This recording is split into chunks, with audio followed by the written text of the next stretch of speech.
Hello guys! Ayan, ganda-ganda ko ngayon. Mukhang hindi ka naligo everyday. Okay na yan, ano ka ba? At least naman, di ba? Kahit mukhang hindi ka naligo, at least hindi ko kayo minumura. You will still give some respect, di ba? Mga DDS lang naman yung bibida-bida dyan. Anyway guys, alam niyo guys, may balita naman si Sir Mark Ramas. Meron siyang isang chismis sa atin. Alright, so nakita si Harry Roque B sa Pilipinas and naniniwala ang buong daigdig. Most pala. May lumabas. Oo, nandito lang naman yung lolo mo. Guys, Harry Roque is applying the theory of relativism. Lahat ng mga lawyers na may kanya-kanyang filosofiya yan. Nagkataon lang na iba yung understanding ng lolo mo. Anyway, mga DDS lang naman naniniwala doon. Let's go. Ay, ito, lalo na ho ito, mga kababayan. Lalo na ho ito, no? Hindi pa ho nag-uumpisa ang election, ang sinisigaw na nito, dadayain . Kilala niyo po ba ito? Si Harry Roque, mga bossing. Nasaan na kaya si Harry Roque? Ako, hanggang sa ngayon po, mga kababayan, naniniwala ako na si Harry Roque ay nandiyan pa din ho sa loob ng Pilipinas, no? Paeklabo lang nito na kunyari lumabas ng bansa. Paeklabo lang nito na nagtago to sa bansa. Paano ho? Para ma-divert, baka nga nasa Davao lang to . True. No? Baka nagtatago lang ho sa Davao to, mga kababayan. Baka nasa company para Kibuloy. ma-divert yung isipan ng mamamayan at ng mga aaresto sa kanya dahil pinapahanap po siya ng Congress na, nasa ibang bansa, hindi natin mahuhuli ganito. Kakalma na yung mga yun. Di ba? Pero ako naniniwala ako, nandyan lang yan. Maganda tayo. Nasa tabi-tabi lang yan. Baka nandun din sa lungga ni Buloyski. Di ba? Meron sinasabi dito si Roque. On the Abines case, nilusob ang pamamahay ni Jun Abines. Yung vlogger na umiiyak ngayon. Di ba? Kasi pumasok sa bahay niya para doon sa mga warrant, etc. May arrest Kasi warrant nag-fake news.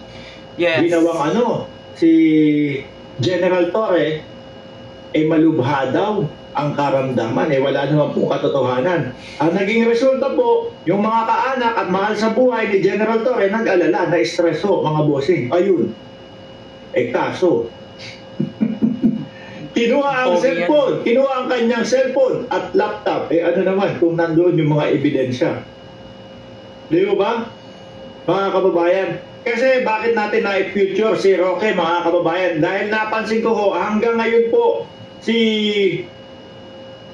nakalimutan ko yung pangalan si Ronnie Liang, hindi pa din yata napapatopless ni Roque, mga bossing. Hindi, ganito. Kasi binabanatan si Luistro, no? Si Attorney Luistro, mga kababayan. Guys, sa mga hindi nakakaalam si Congresswoman, Attorney Jinky Luistro, talagang siya yung bumanat kay lolo mo. Di ba? Kaya gigil na gigil talaga yung si Lolita.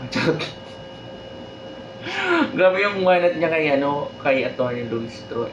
Nasupalpal siya di ba? Ganun naman talaga. Tapos may pride ka pa.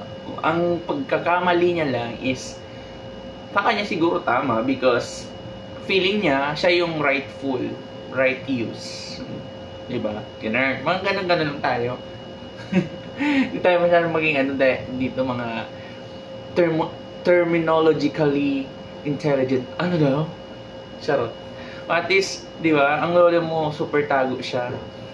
Hindi niya na kayang tapatan ngayon si Attorney Luistro. May conviction magsalitang ang attorney natin yan . Ang galing, basta sobrang ang galing nito. And dito naman sa ini-issue ni lolo mo na nilusob daw yung pamamahay ni Jun Abines. Si Jun Abines, guys, i-search nyo yan. Gumawa ng picture. Gumawa ng picture na si General Torre, parang 50-50. Tapos parang inedit niya yung picture doon. Nasa hospital daw. Ngayon, umiyak-iyak siya. Dahil pinaglalaban niya lang naman daw yung yung katarungan.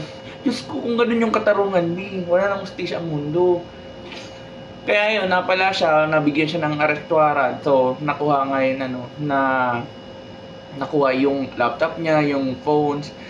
Kasi nga, I think doon kukunin yung mga ebidensya. If napatunayan naman na meron talaga siyang mga fake news, so makukulong siya. Ganun na yun. Kaya ang lolo mo, tingnan mo, wala siya masyadong sinabi dito. Critical yung ginawa niya, B. Diyos ko, fake news yun. And then, buhay pa ng tao yung pinost-post niya. Tapos, general pa, law enforcer. Ano ba yan? Na-stress na naman ako. Diyos ko. Anyway, Harry Roque, kung yan yung paniniwala mo, B, ilaban mo yan. Pero, kasi ayaw naman ng karamihan i-invalidate yung pinag-aralan mo sa law. Nagkataon lang na mali yung napanigan mo. Mali yung pinapanigan mo at mali yung paniniwala mo.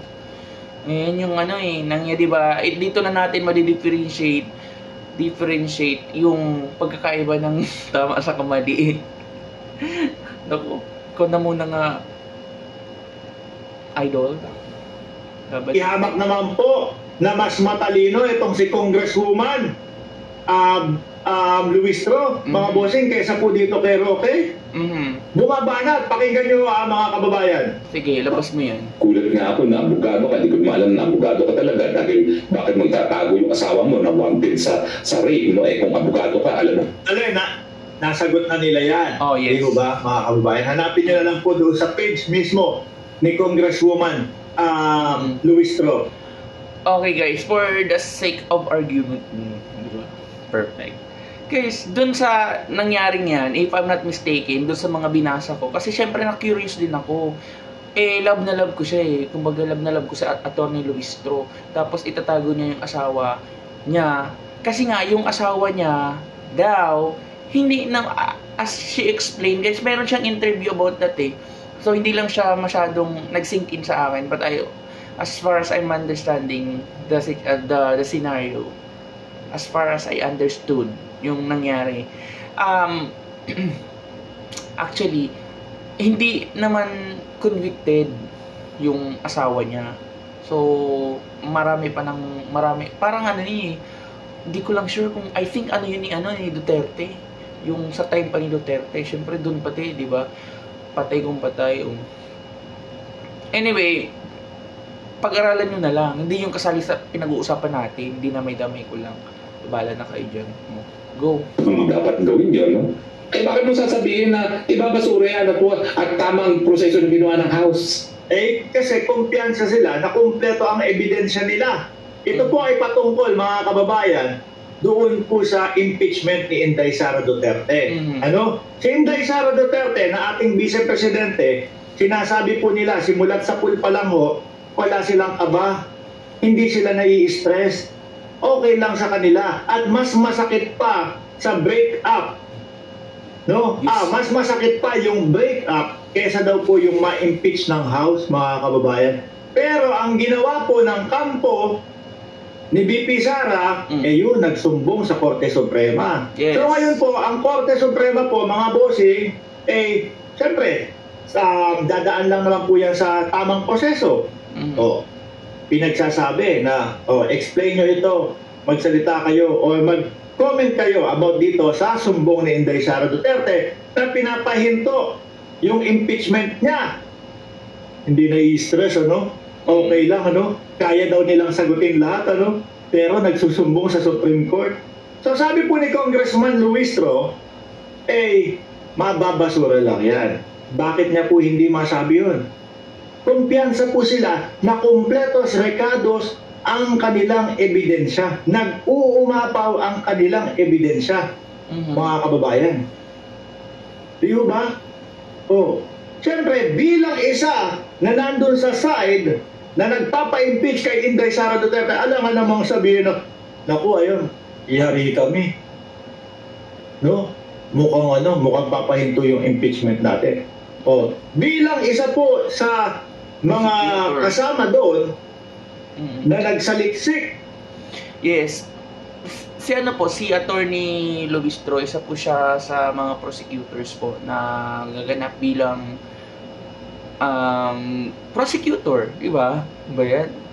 Prosecutor. Ano ba yan? Basta di ko alam yung Tagalog niya. Basta isa po siya sa mga gaganap. Of course, hindi naman nila papahintulutan na talagang matigil lang yung mga mga magiging proseso dahil sa mga isinampa na reklamo ng company lola nyo, Sara Duterte. Diyos ko, confident sila. Confident kasi nga ang punto nila, the moment daw na initiate yung final impeachment, yun yung magiging start ng bilang ng for the 1 year impeachment case filing rule. Basta ganun. So hindi na pwedeng magkakaroon ng 1 year na ban sa pag-impeach kay lola mo. O, di ba? Kapag nag-initiate na ang isang tapos ang isang impeachment, tapos napatunayan na wala namang kasalanan. Diyos ko, kahit aning doon, impeachment, ang daming mga grounds for impeachment kay kay Sara Duterte. So, ewan ko na lang doon sa mga naniniwala. Dito mo madidistinguish yung mga lawyers na pinaglalaban kahit alam na nilang masama. If there will be possible chance na matalo ang kampo ng kabutihan, will be technicalities. Yun. So, kailangan lahat ng magiging moves ng prosecutors natin, sure, talagang precise, di ba? Sige, I'll give you 2 minutes. At sinigurado na nasa tamang proseso yung kanilang ginawa, yun talaga ang makukomento niya. Yes. Ibabasura ng Korte Suprema. At ako din po, simpleng mamamayan, at kayo din po, simpleng mga mamamayan, pero naiintindihan po natin na may kakalagyan po talaga si Inday Sara Duterte. Doon na nga lang po sa pagbabanta Di ba? Doon na lang po sa pagbabanta kay Pangulong Bongbong Marcos, sa asawa ng Pangulo at sa pinsan ng Pangulo. Yun pa lang po may kalalagyan na At tayo mga kababayan, di ba? Kitang-kita ng ating mga mata yung galit na Inday Sara Duterte. Grabe yun. Dahil nga daw po, mga kababayan, ako ang tingin ko doon, dahil kaya galit na galit ko kasi wala na, corner na sila nasagutin yung mga pinapasagot sila doon sa Congress. Ayun, nag-run. Ipit na Kaya gusto na lang pong magpapatay. gusto na lang pong magpapatay, mga kababayan. Doon pa lang po, sabit na Tayo pong lahat nakapanood nun. Kung pwede nga lang, tayong lahat testigo. Malamang yan sa alam mo. Okay. Thank you so much, Sir Mark. Pogi. Cute mo talaga. Kaya sa totoo lang, di ba? Doon tayo sa totoo. Kaya napaka-close-minded ng Duterte. Kasi yung mga, DDS warriors. Di ba? DDS warriors. Kaya napaka-close-minded nila. Kasi nga, napaka-stick sila sa mga pinapalabas ng mga DDS, Supreme na tinatawag. DDS Supreme. Yung mga supremo ng mga ng DDS. Si Maharlika, ang galing-galing nila, Tapos kasali sa conference, Diyos ko, yung di ba, nag-conference na nagmumura si lola niya Sara.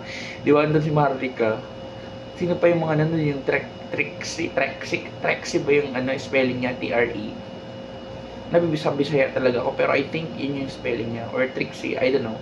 I don't care. But what I care about is, yung mga taong nandun sa conference, I think isummon din sila isa-isahin din yun para mag-prove sila na talagang nagmura ang lola mo. Diyos ko, sa media pa lang yung mga kumalat na media, diba? Automatic na yung legit na yun. There's gonna be a legal truth. Diba? Sorry, may natutunan. And hopefully maging judicial truth. Ay, Diyos ko, marami naman ako natutunan sa basket. Diyos ko. Anyway, I have 14 minutes na tayo. So, see you soon, Kuya Mark. Subscribe mo yan, Bye guys muna. Marami pa tayong susunod, panoorin nyo.